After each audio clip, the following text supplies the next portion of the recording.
Great. So thank you to everyone for joining, and welcome to Back to the Future, Getting Your People Back to Their Best and Thriving Again, hosted by Dan and Amy at Lane4. And before we kick off, just a quick few housekeeping points. The sessions are designed to be interactive, so please do ask your questions. You can see you've got the chat there, share your thoughts, and of course challenge our speakers as well. You can type questions into the general chat box, or you could always raise your hand using that button at the bottom of your screen to ask a question or make a point in person, and we encourage you to do both. Again, keen to ensure that conversations that start in this session continue after conference. So we'd like to share your email addresses with Lane4 so that they can send any supplementary information, as well as with each other, so that you can continue that discussion. But if you don't feel comfortable with that, please do email me at melissa@crforum.co.uk or drop me a message in the chat. I'm going to take my video off now, but I am still here whilst you look at the slides. But I'd like to hand over to Dan and Amy and let me know if you have any questions. Thanks. Fab, thank you so much, Melissa, and welcome, I guess, to the CRF Masterclass session. I can't change your nickname. Thank you. So I just had Melissa tuning out there. Thanks so much, everyone, for joining us. My name's Amy. I'm Head of Research at Lane4. And this year for this Masterclass, I'm joined by Dan. Dan, would you like to give a quick hello and introduction? Hello, everyone. Yeah, hello, everyone. I'm the Senior Consultant here at Lane4, so excited to get into the session with you and get going into the session that we have planned. Couple of things to kind of set us up for success. So obviously we're working virtually together today. And you can see on the screen that we've got myself and Amy in the slides. You may want to maximize those for yourself if you like. Feel free to do that. So you just click the outwards arrows in the top right. And then if you want to see us kind of speaking in between, you just press escape and that will bring you back to our heads, our popping heads up talking. So in terms of our slide deck, we're starting with our virtual etiquette at Lane4. We like to make sure we're set up for success in terms of the way we're working virtually. So a couple of things, if you've got any technical issues, obviously there's a help button top right on the PSA platform. So message anyone for any help that you need. In terms of timings, we've got just under 40 minutes now. So we'll get into the content as best we can. And then afterwards, there'll be a chance to jump to the Lane4 stand. Obviously, you control of your own mute. So just be mindful of that as we go through. We all know that they can have accidents and things with muting. So please be aware of that. And then navigating as we go, we will use different parts of the platform. So we will guide you as we need it rather than telling you too much up front now. But the main thing for me right now in terms of navigate as you go is that you can switch between looking at the slides and looking at me and Amy, because we've got some slides to talk to, but we'll reference whether you want to enlarge them or make them smaller at certain points as well. Other things, we will create moments of silence. One, just to give you a chance to reflect, but also to allow you to participate in the session. So be okay with the silences. We will be too. If I am moving my mouth and there isn't any sound, there is a problem, just to reassure you, and we'll try and fix that as quick as we can. In terms of other things, participation wise, please feel free to chat as you go in the chat box. And then we're going to use the Q&A part of the chat box as well. So we will ask you to come into the slides at some point and look at the Q&A and vote for certain questions. And then finally, this is a safe space to input. We hope you feel you can kind of answer questions and ask questions as you see fit. Completely safe space with us. So please say what's on your mind, say the question on your mind. And yeah, we'll be looking to explore some of those later on. In terms of questions itself, we'll give a couple of key points. There's 3 parts to our session. After each part, we'll give you a chance to put some questions in the Q&A. If we've got time in the moment, we'll answer it. If not, we'll leave it till later on in the session and answer a couple at the end and take away the rest and come back to you post-event. So that's it in terms of virtual setup for the session. And please feel free to let us know if there's any issues or you want to ask anything straight away. The next thing that we want to do to set us up is get you interacting pretty quick and thinking about what is well-being. So bit of a comical picture of a 4-year-old looking a bit confused. And I think that question is quite a big question. One of the things that I'd like to invite you to do is to reflect on that question and think about a specific answer to it for yourself. So how we're going to do that is I'm going to post in the chat a code for a website.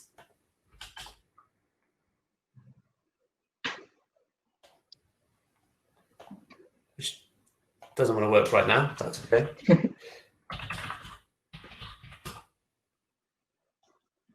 Okay, so that's not working right now. That's not the end of the world. So what I'd like you to do is to open another window on your browser for me and just type in www.menti.com. So the address is on the page, www.menti.com. And once you've clicked on Menti, you should be greeted with a page that asks for a code. And so the code is 4913-1. 4913-58-1. And once you type that in, you should be able to answer the question, what is well-being? So I see a few of you doing that now, which is great. Thanks, so, yeah. Take some time. 4913-58-1. So some of our colleagues have just posted the link in the chat for you as well, and the code. Take some time to answer, what is well-being? Go wherever your mind goes with that answer. Remember, no judgment here, anything goes. Please share whatever's on your mind. And just take a second to kind of put those entries in. I can see a lot of you doing that. That's great. Thank you. And what we're going to do shortly is come back to your answers. So right now, just want you to input the answers and reflect on the answer to that question for yourself, and then we will come back to your answers. I can see most people have done that. Let us know if you're having any specific issues in the chat. We can help talk to those and sort those out. Okay, great. So a lot of answers going in. Please continue to finish that answer if not, but I'm going to hand over to Amy. And we're going to get into the content of the session. Like I said, we'll come back to your answers. So thanks for doing that. And we'll get looking at those soon. Yeah, Fab, thanks for getting involved and getting interactive so early on. I'm very curious to hear what comes into your mind when we say well-being. It's such a buzzword, as we mentioned earlier. And I guess just to give this session a bit of context, so Lane4's purpose is to make a difference to organizational performance and people's working lives. And just to put that purpose in context, during your lifetime, you'll spend roughly 90,000 hours of it at work. And it's a lot of time, right? And Lane4 basically want that time to be positive. We want it to be productive, and we want it to feel meaningful, like it's time well spent.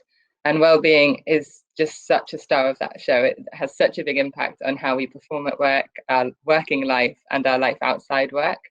And it's also a topic that's very sort of close to my heart personally, as a few years back, I really found myself stuck out of that optimal state of well-being and stuck downward spiral where things just weren't going as right. I'd lost my confidence in work. And then once you lose your confidence in one sphere, it seemed to spiral out and eventually affect my confidence in every single sphere of my life. So once you're stuck in that place, in that downward spiral, it's really hard to dig back out. It takes a huge amount of self-awareness, a huge amount of honesty, both with yourself and with people around you, and a lot of conscious effort to sort of fight some of those biases and those thinking patterns that are going off. So yeah, it's a really important topic, I feel, to get our heads around. And same for me, Amy, there's definitely a personal connection. So I guess a bit about me. I've been at Lane4 for 5 years and had a fascinating 5 years. Previous to that, my connection to performance in Lane4 is I spent 10 years in the Air Force. And so 10 years in the Air Force working as an adventure development coach, working with hundreds of teams and leaders going in and out of operation environments. And as I started into my working career, I got pretty ill at Christmas one year, and my brother and my dad made a joke about that's Wallace flu. So my last name is Wallace, and they said, "Oh yeah, it's Wallace flu. You know, it's just something that happens." And I didn't really think much of it. And then nearly every year, once a year, leading into some sort of leave, I got Wallace flu. And just to be clear, that's not a real thing, and it's nowhere near as bad as anything that we're experiencing now at the moment. What it was a self-induced state I was getting into, working very hard, burning the candle at both ends, if you like, all of those things that was contributing towards whenever I went on leave, which I'm sure many of you have had this, I was getting ill. And I realized that it was all me, it was down to me, it was my well-being that I wasn't putting first. And it did impact me tremendously. I had to recover, I had to look at different ways of operating. And so, yeah, I have a personal connection to why well-being is so important. And I think at the pace that we work in the business world now, it's hugely important that we put that first and put that at the center of our kind of approaches to things. And that's what we believe at Lane4, that well-being is everywhere all the time and it impacts everything you do. So yeah, a bit of a connection for me.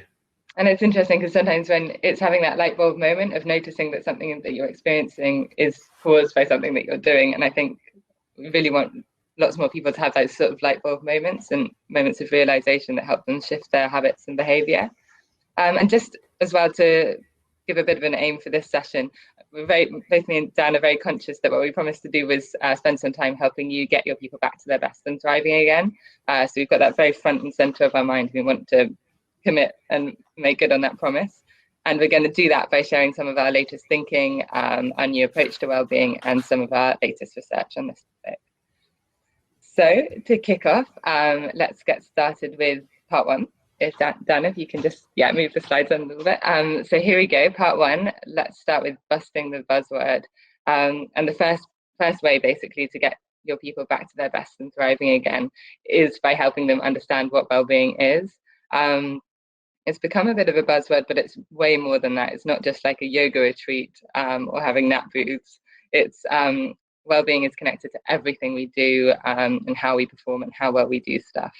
It's also how you and your leaders and your people perceive well-being, and what they perceive that to be and to mean will quite fundamentally shift and shape their behavior towards well-being and how they get grip on their performance and their work life.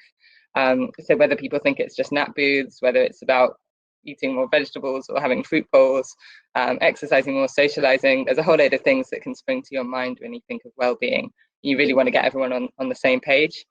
So let's have a look at Mentimeter and see what page we're all on, and have a look at some of your perceptions. What we're going to do now is explore some of your options and answers. And there's been a few challenges platform-wise, so I'm hoping all things will come to life and it'll all work perfectly. But let's just double check that this is going to be shared on your screen for you. So you're probably weirdly seeing myself now. Yeah, it's coming Amy, up. can you see that? Small. Yeah, there we go.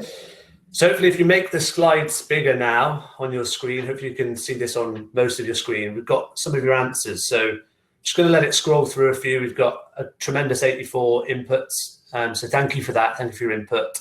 So just have a look at these. So what is well-being? These are your answers. So mentally well, no, I wouldn't say it's that. Physical and mental good health, no, not really. So feeling happy, there's a lot of happy in here. I've looked at a few of them already, and that's probably, again, wrong. And considering some of your roles, I would probably expect to see some more accurate answers. 15-minute walk at the start of the day, well, that's something, how you get to it. So no, that's probably not the answer either. Experiencing joy, mental health, physical health, I'd say it's not those either. It's more than that. Feeling heard. Okay, so these are some of the things you attribute to it, so probably not the answer. And again, I'd expect to see some clearer answers from somebody looking at some of your role profiles as well. Okay, so not some great answers. Balanced, good health, okay. No, not again. The mental state of your mind, okay. Okay, so I'm going to come back to the slides. So if I stop there, I wonder what your state was in reaction to my comments. So I must apologize. I have just on purpose, everything for a reason at a Lane4 session, I've just on purpose tried to knock you off of what we call centered state. I've just been probably a bit aggravating, probably a bit annoying actually, and particularly you don't know me that well at all, so I'm going to dispel the myth now. I apologize for that. We did it on purpose. There are plenty of great answers in there. There was plenty of great answers in there. What I want you to think about is what happened to you. So dial into yourself physically and mentally. What I'd like you to do, using the chat if you can. So on the right-hand side of your screen, you should see chat, click that, and that should open up. You should see a few messages in there. So again, I apologize for that. I did it on purpose. I'm not a mean person, but did it on purpose. We'll explore why, more importantly, in a minute. In the chat, what I'd like you to post is any physical responses you found when I was dissing your comments, if you like, or slating what you'd written. And again, I apologize for that. So anything physical, so heart rate, sweaty palms, heat, and anything mental that went on for you. So anything mental, meaning what came into your mind? Who's this guy? You know, what's this guy telling me I don't know what I'm talking about? Which was probably a fair comment. Okay, so thought you were being pretty rude. Yeah, I got angry. Okay, it's my day off. Okay, I apologize. I didn't mean to make you so angry. Bit annoying, but fair enough. Okay, yeah. Okay, so might have felt surprised, might have felt. And interestingly, I'm wondering if you can tune even more into your physical body, physical self, and think what was going on for you physically. Was it heart rate? Was it heat? Was it irritated, frustrated? Yeah, okay, so irritated. Interesting what you were going to say. Yeah, okay, so some people thought I was that building up to something. People were laughing at me. I like that. That's probably a better option for me. Okay, cool. I wanted to move to another masterclass. No, hopefully we can stop you doing that. So hopefully I cut it just in time for no one to leave. That was a worry of ours, was some people just dial out and say, who are these people being so rude? I think as well it can feel a bit unfair, because I know, Dan, you contracted very clearly that it's a safe space to say anything, and all of a sudden stuff's wrong and you can't say everything. So we did lower you into a false sense of security for that exercise. However, from this point forward, all opinions are welcome. Okay, so mentally switched off. Okay, interesting. So some people have actually thought this is rude. Yeah, and that was my attempt. So thank you for letting me do that. Please take a deep breath. Come back to a nice centered state. And let's talk about why we did that. So please come back to us. I apologize one last time, but thank you for being part of that quick experiment, and all links to what we're doing. Amy, over to you. Absolutely, and there were some really interesting answers, and you'll see how they map to some of our position and some of our frameworks in a bit. So definitely come back to that centered state. And at Lane4, that's how we define well-being. We define well-being as meaning thriving, and we define thriving as meaning when people are operating from the state that is the best version of themselves, the best version of me, if you like. It's that really optimal state where everything's sort of going quite well. You're open, you're engaged, you're listening to other people's views, and you're having a positive impact on all the people around you, and a positive impact on yourself and your own sort of thoughts and self-talk. So it's really that optimal state where you're the best version of yourself is how we define well-being. And I think we've also got a model, which, Dan, if you can just click onto the model. You might want to make this a bit bigger on your screen, because there's a few different elements. But basically, so this blue dot represents that centered state of well-being where you're operating at that best version of you, the best version that's engaged and open-minded, and all those great things that helps you perform really well. However, often stuff happens, like adds interference and triggers your threat response to go off, and it knocks you out of that optimal state, like Dan did just now.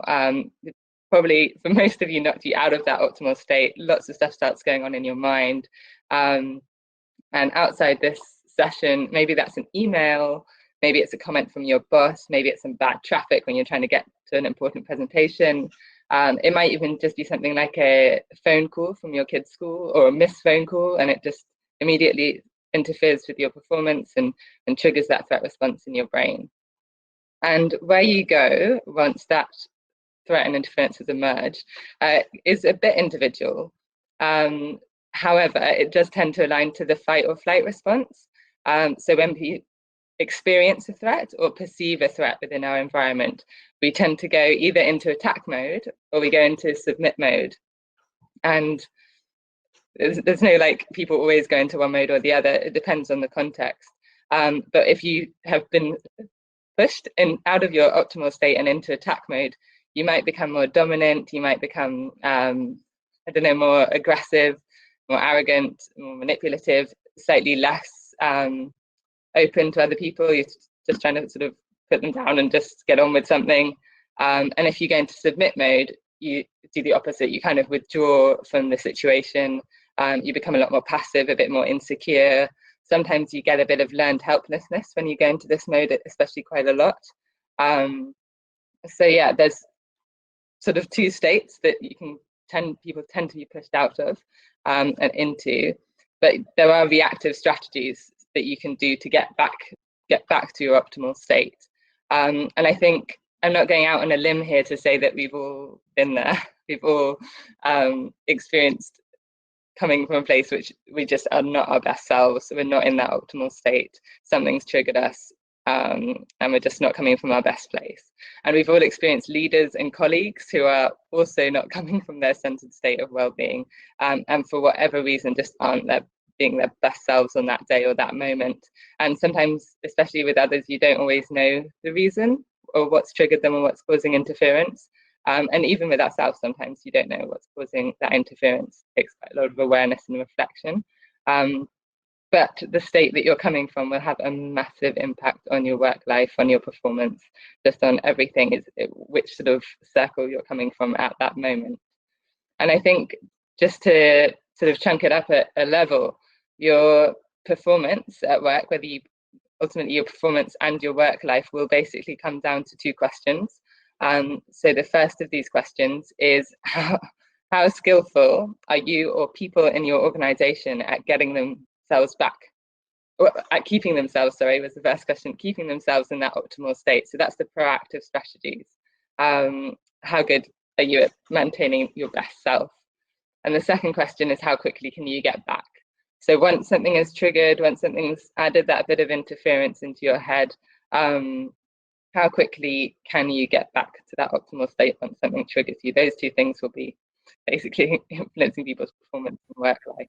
Yeah, and I think it's important for us to recognize from a well-being attitude point that being knocked off of centered is absolutely inevitable. So we can't fight evolution here. So you will be triggered by things all throughout the day or weekly, whatever, however it is, how often you find yourself being triggered.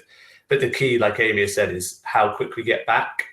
You know, I used to work for a leader in the military. I had 5 leaders in the military, 3 fantastic, 2 not so good. And one of them in particular, if he was having a bad day, people would say things like, don't go and see him today, he's having a bad day. You know, I think gone are the days of leadership where it was okay to just stay out of centered state for prolonged periods of time. So yeah, for me, it's about recognizing evolution, but also that we've evolved so we can do something about it once we realize we've been knocked.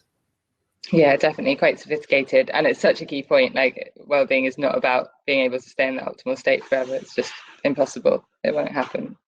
And I think one of the questions as well that we had when we were preparing this session, especially as a researcher, was perhaps like, well-being's been such a buzzword, it's been such an area of focus over COVID, perhaps organizations have already solved it. Perhaps they've cracked the code of well-being and they sort of know what they're doing in that space. And I think we just wanted to have a quick look at the stats. Dan, if you're okay to move the slides on one more.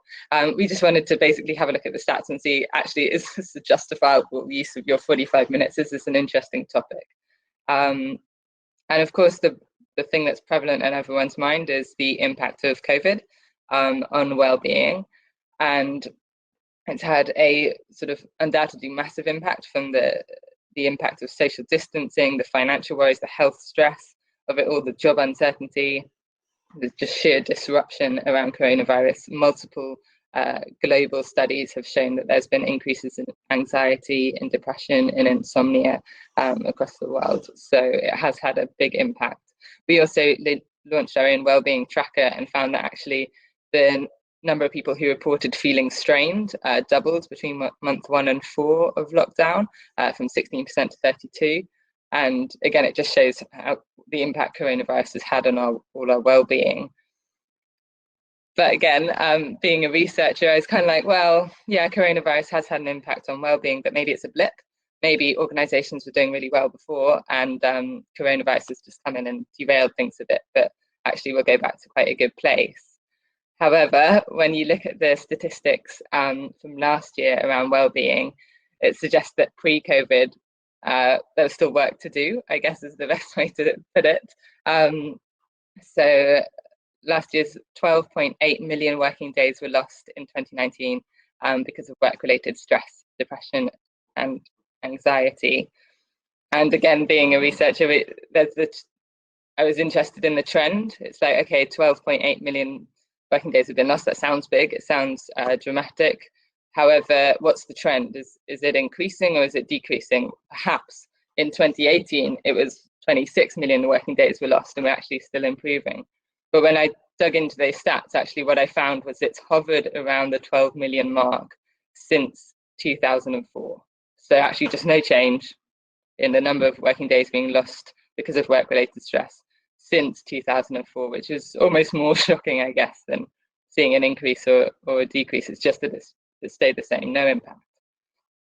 And we've also done our own research in this. Last year, we launched our resilience tracker and found over a third of employees reported that they felt more stressed than the 2 years before. So people are feeling a bit of an increase in their stress levels. And also, when we asked about the sort of level of support businesses were providing them, nearly half of the respondents, 46%, basically thought that their business wasn't providing them with the resources they needed to cope with work-related stress. And 90% felt that actually if they were given effective tools to help with their work-related stress, it would have a positive impact on their performance and their work experience. So looking at the stats as a whole, my sum would be, at worst, COVID will come in and it will have a negative impact and it will make well-being more of a challenge and make well-being worse almost. And at best, we go back to average and COVID doesn't really have a big impact on well-being. We managed to get it back to that hovering at 12 million and not really moving. And I think my question to all of us today is like, okay, well, what would it take to get back to thriving, to get people sort of to really make a chunk on that 12 million days being lost, to really start to see an improvement and to see people getting back to their best and thriving again a lot more often, to make that the common experience.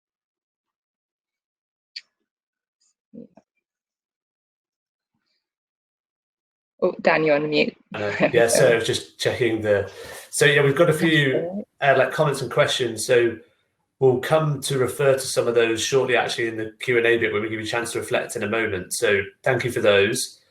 And for me, it does make me think about the Back to the Future metaphor. So I'm sure many of you have seen Back to the Future. For those that haven't, remembering that one of the key characters, Marty, makes his way forwards and backs to try and alter what he knows his impending future is.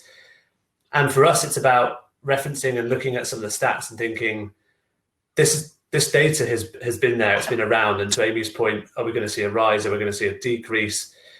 But actually, we can decide the future we want to be in from a well-being point. It is something we can control. There's a great comment around from Emily. So thanks, Emily, around well-being isn't something we think as an organization, at an organizational level, is not something we think of as solved or not solved. And I totally agree. It's a mindset, it's an attitude. It's something that should be ongoing and continuous. I think the hard thing is to get to that place at times for some organizations, in my experience in the last few years anyway. So yeah, for us, it's a call to action and a thought of what is the future you want to be in yourself and in your organizations, and what can we do around well-being to understand it further, to implement it as an ongoing piece, as a continual piece. So let's give you some chance to reflect. Quite a bit there. So we're going to give you kind of 30 seconds to use the Q&A function. So we've got one question in here, Amy, which I can ask while we can discuss while people Q&A. But how the Q&A works, guys, if you click top right, type your question in, and then you can vote. So part one was around busting the buzzword. And yes, for those comments around resilience, there's a direct connection between the two in terms of state. Biologically, it's a similar approach to think about being knocked off centered state, but we're going to look at what helps keep you there and helps you have a well-balanced well-being shortly. So feel free to use the chat or the Q&A. We can see both, and you can vote. So just take a second to reflect. So Amy, there was a comment in here that was towards yourself as you were talking in the flow there. It's the impact on how leaders and executives make and take decisions. They seem to be taking more time to make a choice and decide. So that was regarding well-being itself. Yeah, it's interesting because when I first read that comment, I was like, I think it's it's normally something that happens with tech and such fast changing market and things. Leaders can experience like a decision paralysis, and there's definitely a sweet point in decisions. It's interesting that it's related in relation to well-being, because well-being is an area where you're like, there's some quite clear actions. It doesn't seem to change that fast. So I'd be surprised about what it is that leaders are hesitant about almost. It's not like technology where it's like, oh, as soon as we invest in this one, it will be out of date. So leaders just get stuck. It is something which I think leaders should be able to tackle quite carefully. So maybe I'm thinking, is it just the squeeze on resources what is it that's causing that hesitation in leaders? And one of our ingredients is like, how do you get that buy-in and make those decisions quicker or more easier for people to make, and for it to be something people invest in? Yeah, and there's a few specific questions which I'm mindful of time, so we'll come back to some of them, but the highest rated is, what's your perspective on resilience? Could helping to build resilience as part of your culture help to drive a positive improvement in well-being? Yeah, so the difference for me directly straight away is well-being being us thriving and resilience being bouncing back. And so there is a direct connection to how resilient we are as an organization, let alone as an individual. The difference for me is the approach we take to well-being and the how we approach well-being. So we're going to explore some of that soon. Amy, anything to add on that before we move forward?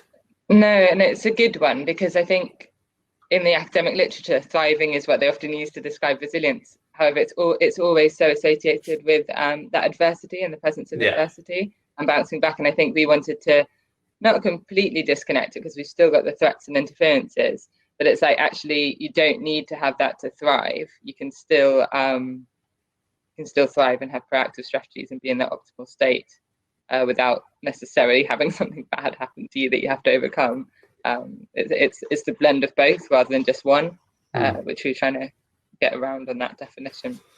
Yeah, and there's some specifics. The second rated question is how we can deal with continuing uncertainty. So that for me is a well-being based approach. So we're going to look at how in a minute. So thanks for those questions. I'll keep letting people vote, and at the end maybe answer one or two, but like I said, our promise to you is to answer all of these, and in our follow-up pack we will answer them from our point of view, from Lane4's point of view and our research.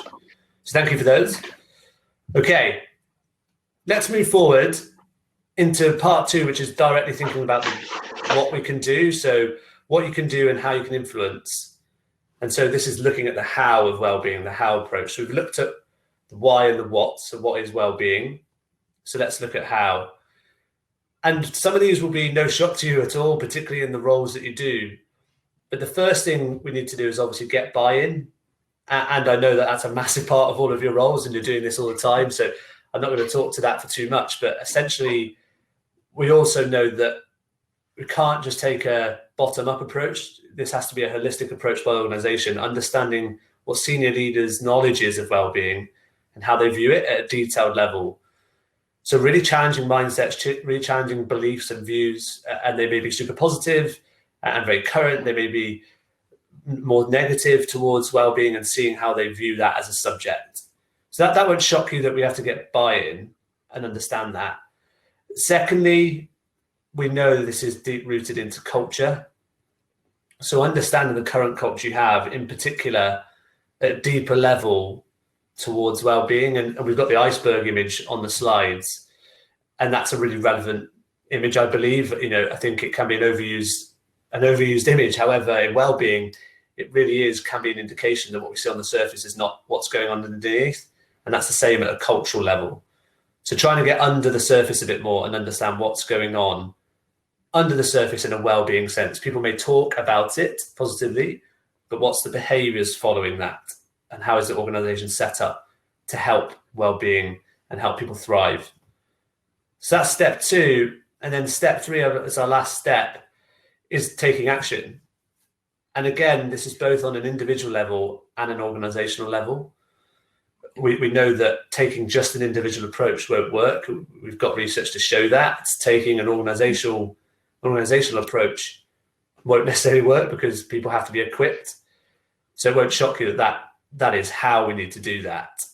So those three steps: Go on, Amy. And I think I'm just going to add that it's quite tactical as well at the organisational level. In this slide, that's what we're referring to, like things that Lane4 does is make sure everyone's seating arrangement, or at least it was in the office, is all set up and you've got the right laptop stands and your posture's good, and it's got plants to make sure the air quality is good. So there's some sort of tactical things you can do at an organisational level in terms of shifting people's well-being.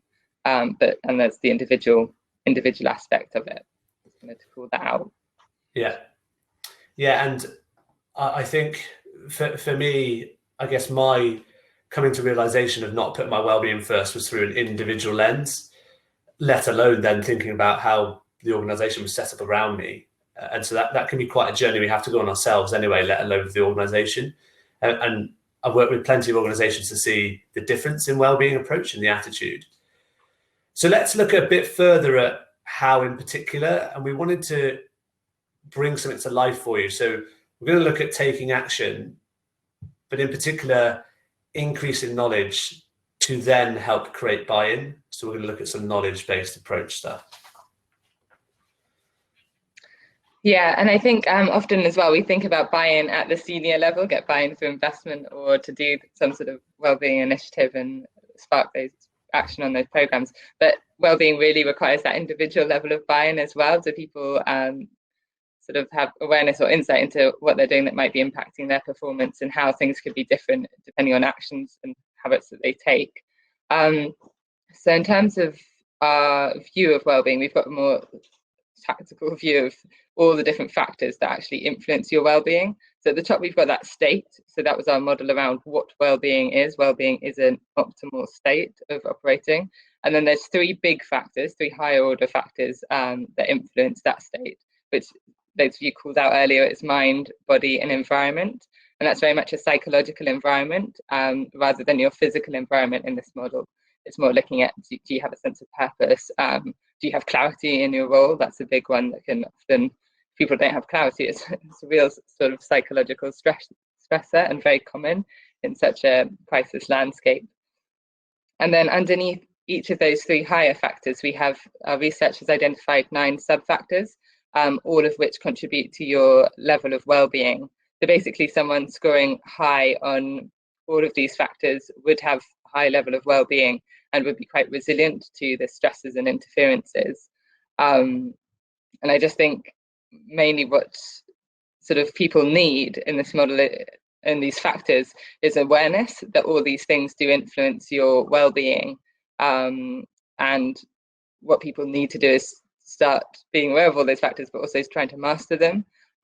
So practicing deliberately, exercising some discipline in each area so that they can start to tune their skills and refine their habits and practices and basically get themselves so they spend more time in that state where they're the most effective and create the conditions, almost say that you have more good days than bad days by addressing all of those different 9 factors. I think, Dan, you've just got a quick example of within mind, it's got sort of living your values as one of those that you can bring to life.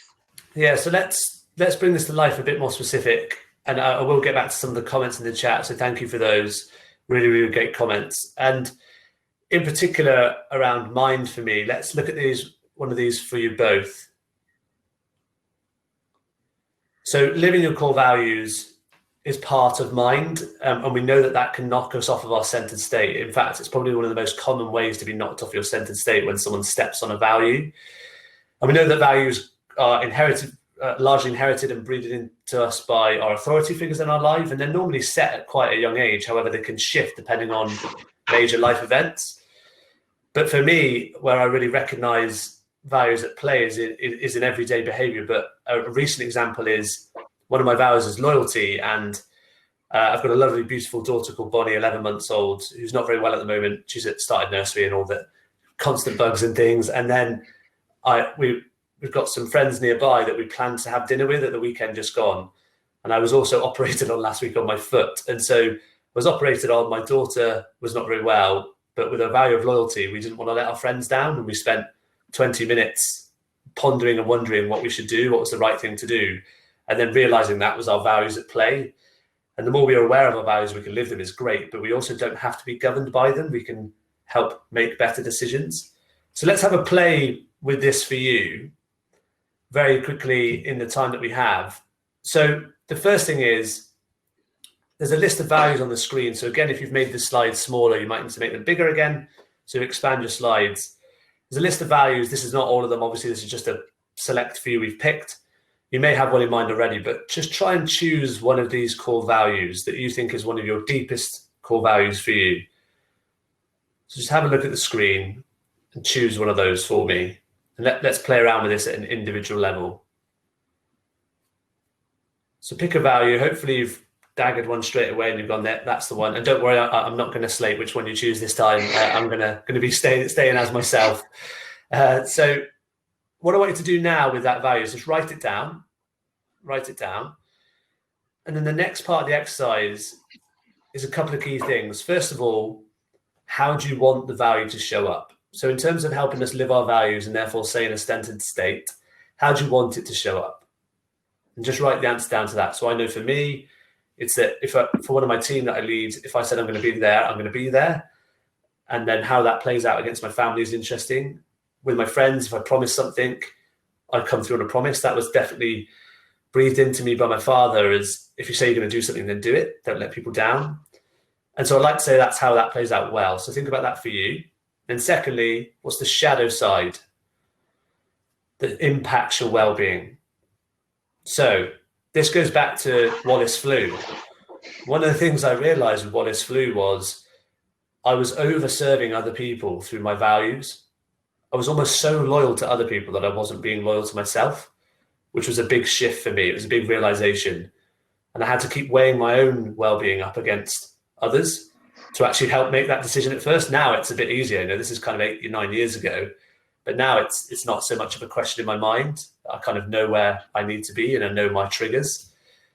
But try and think about you. What's the shadow side for your well-being of that value? Yeah, really sorry to interrupt there, and that is interesting. And I hope that everybody will, write down the answers to those exercises themselves.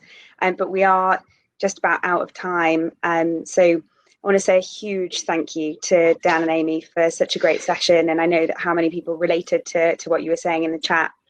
So we're going to send you back into the networking room. So please do take advantage of the opportunity, share your answers to some of these questions with other participants. And don't forget that all of our partners, including Lane4, have research materials and their latest thinking available from the exhibition stands. So you'll be able to reach that by clicking on the partner area at the top of the screen. So really encourage you to take some time and look around there to find out more about what Lane4 have shared with us. Yeah, and if we can kind of put our place on that. Thanks, Melissa. Thanks for the session, everyone. Thanks for attending. One of our last key points is we can't make people change. So I guess the call to action for us is around what's the one thing you'll do for yourself and one thing for your organization. And as I said, we'll pick up on your Q&A answers. Thank you for those. We'll get back and answer all those. But Fran is waiting at the Lane4 stand to discuss anything further for you. So yeah, thanks everyone. And we hope to connect with you soon.